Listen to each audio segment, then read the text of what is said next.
Assalamualaikum warahmatullahi wabarakatuh. Kembali lagi di channel Ngaji Akhir Zaman. Di video kali ini kami akan membagikan ceramah khutbah yang membahas tentang bagaimana hukumnya sedekah kepada pencuri, apakah diperbolehkan. Untuk lebih jelasnya, mari kita simak videonya sama-sama. Sekian dari saya. Wassalamualaikum warahmatullahi wabarakatuh. Salam NKRI. Jadi ada orang nanam tanaman di mana saja, kemudian kata Rasulullah SAW ketika ini, "Ma min muslimin yang bisu korsan ilaka nama ukila minhu sodakotan, wa ma suriko minhu sodakotan." Jadi Nabi itu kadang ngendikan, "Wa ma akala sabu fawalahu sodakot." Tidak ada seorang mukmin atau muslim menanam satu tanaman, misalnya Anda menanam mangga di tengah hutan atau di tanah kamu sendiri. Kata Nabi, itu dimakan burung ya sudah kok. Bahkan Nabi ngendikan ada yang mencuri juga sudah. Maka sebetulnya sistem pencurian yang seperti itu sebetulnya bisa setengah-setengah dilegalkan.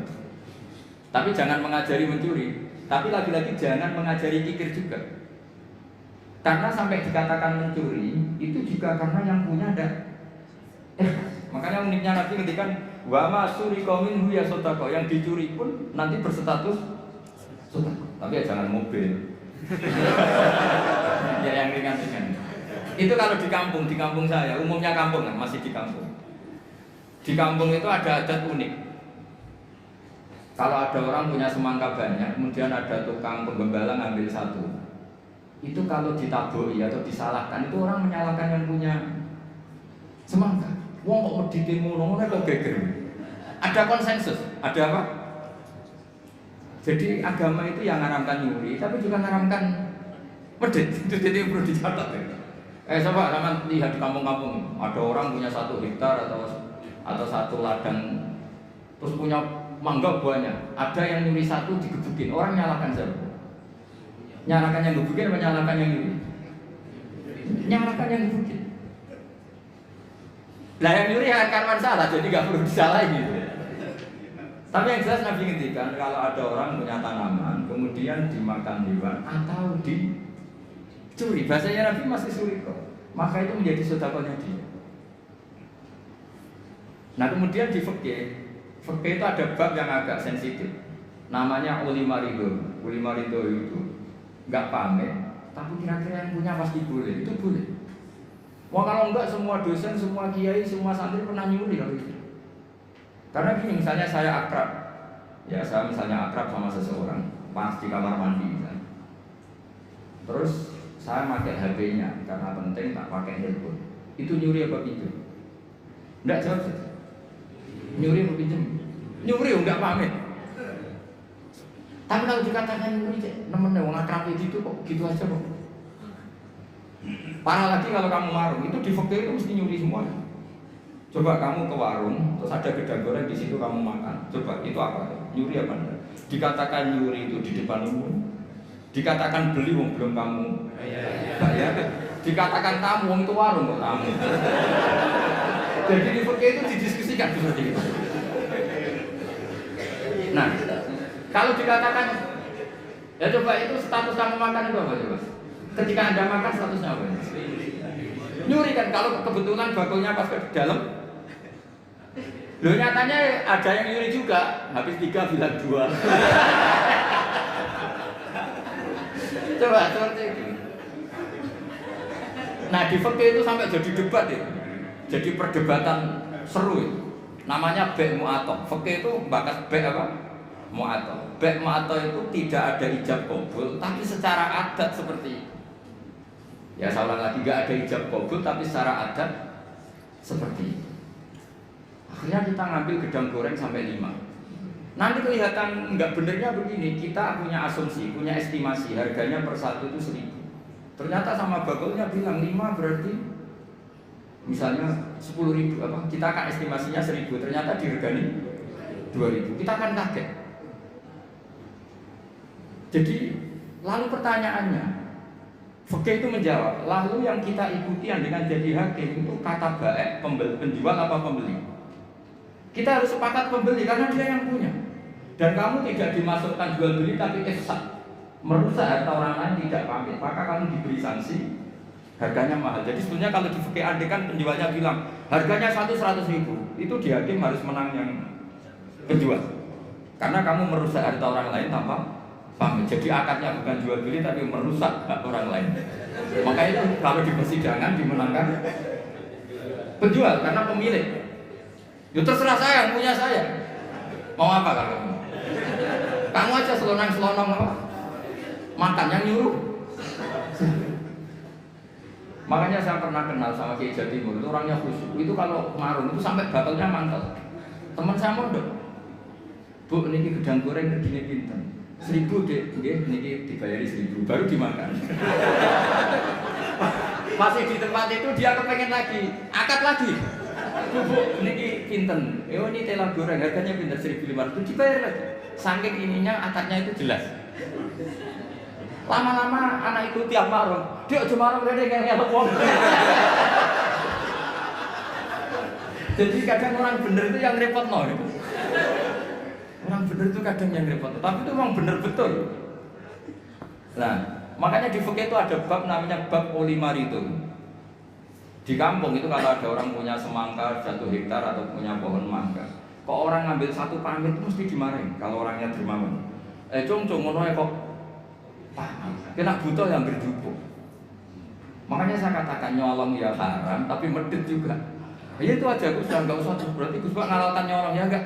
Kamu itu nggak nyimpulkan sekacau itu ya enggak seperti itu.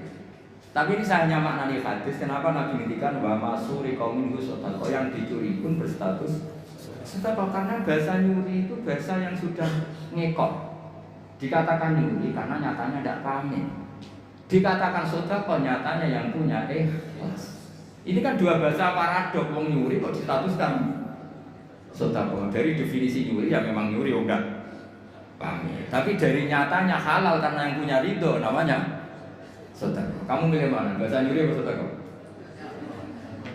Ya nyurinya ya ada. Sedekahnya juga ada. Ini jelas, ini hadis sahih wa masuri qaminhu sedekah. Terus wama akala sabu fa wala sedekah. Misalnya yang makan itu burung atau apa ya juga jadi sedekahnya dia. Makanya di fikih bab paling sulit namanya bab mu'athah. Itu perdebatan Imam Syafi'i dan Abu Hanifah. Mu'athah itu adalah satu akad jual beli yang ditentukan oleh adat. Tidak ada ijab kabul. Ya itu tadi kayak orang marung tadi. Orang marung lalu makan gedang goreng itu statusnya apa? Atau naik bis. Sama kan nggak pernah kepikiran, karena sama nggak pernah mengkaji fikih serius. Yang kepikiran ya kita ini yang mengkaji fikih. Coba, saya naik bis. Biasanya saya kalau dari Jogja sering bis dari Semarang sampai Pandangan, sampai rumah saya Pandangan 4 jam dari Semarang. Jadi kalau saya ngajak ke sini itu 8 jam. Jadi kalau sampai tidak pintar ya kebangetan 8 jam. Coba sampai sekarang misalnya saya mau ke Jakarta, ada bis tak stop, berhenti kan, terus saya naik. Setelah 100 kilo atau 50 kilo baru ada tarikan uang, bayarnya sekian. Lalu sebelum ada bayar kita punya apa? Pinjem apa gasat? Nggak pinjem apa gasat? Dikatakan gasat kan ya, supirnya yang berhenti. Terus dikatakan pinjem, nyatanya nanti disuruh bayar. Dikatakan bayar di durasi waktu itu belum bayar, statusnya apa?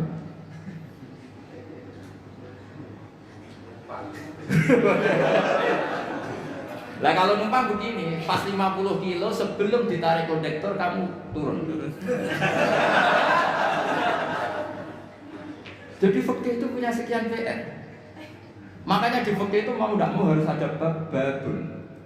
Bab bagaimana transaksi sing marido, tidak ada akad yang verbal maupun eksplisit, tapi sudah diketahui kali itu pasti ridho.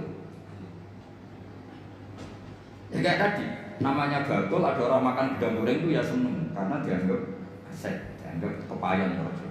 Tapi yang makan, ini masalahnya punya estimasinya, yang mulai masalah kan punya estimasi.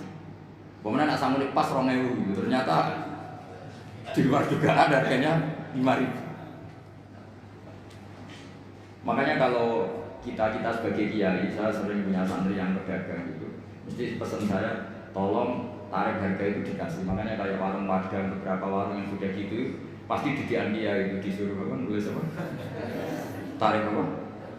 Karena kalau akad-akatan terus kan capek ini yang bagulnya ini. Aku tuh dia gua berdiri bener gedang goreng ini harganya berapa? 1.000 dibayar. Itu anaknya orang sufi.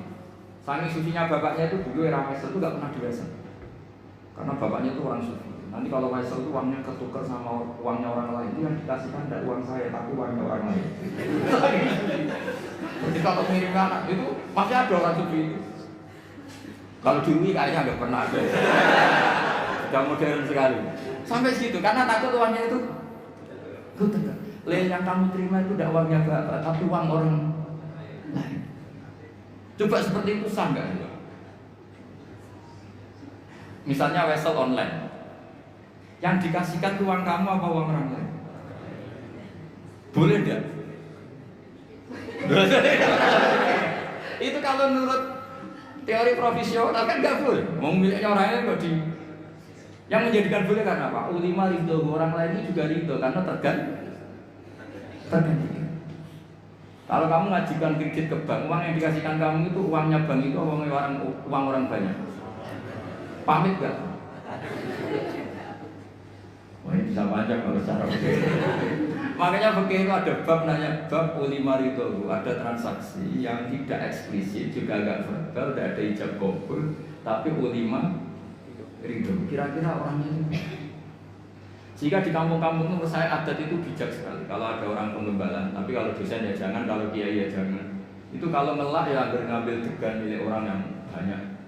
Jangan yang orangnya miskin punya pohon hanya satu, yang kira-kira punya banyak diambil. Itu kalau yang punya dipamitin, Pak tadi saya ngambil degan jenengan, itu mesti marah. Ngono kok pamit ya cok. Karena dianggap satu sepele yang harus diridhokan. Akhirnya gara-gara pernah satu itu gak perlu pamit, yang lainnya ikut-ikutan. Lah yang mulai banyak itu yang loh entah kayak gitu. Jadi kalau 1-2 kan dimaklumi.